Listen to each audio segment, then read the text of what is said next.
আজকে আমরা অক্সিমোরন, এটা একটা ফিগার অফ স্পিচ বা লিটারি টার্ম যাই বলি না কেন, এই অক্সিমোরন নিয়ে একটু কথা বলবো।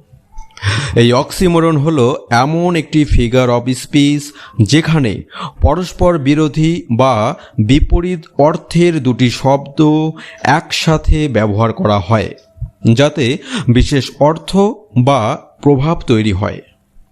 সহজভাবে যদি বলা যায় তবে বলতে হয় অপোজিট মিনিংয়ের দুটি শব্দ পাশাপাশি বসিয়ে নতুন অর্থ তৈরি করাকে অক্সিমোরন বলা হয় বা অক্সিমোরন বলে।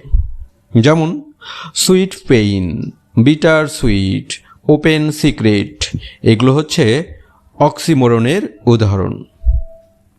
একটি সেন্টেন্সে আমরা একটা এক্সাম্পল বা উদাহরণ দেখব। দেখো, the movie ended in a bitter sweet moment. এখানে বিটার সুইট শব্দটা হচ্ছে অক্সিমোরন। দেখো, অক্সি কথাটার অর্থ হচ্ছে শার্প বা অপোজিট, মোরন শব্দটা হচ্ছে ডাল, অর্থাৎ বিপরীত ভাব একসাথে থাকলেই সেটা হয়ে যায় অক্সিমোরন। আজকে এতটুকুই, খুব তাড়াতাড়ি আবারও নতুন ভিডিওতে দেখা হচ্ছে।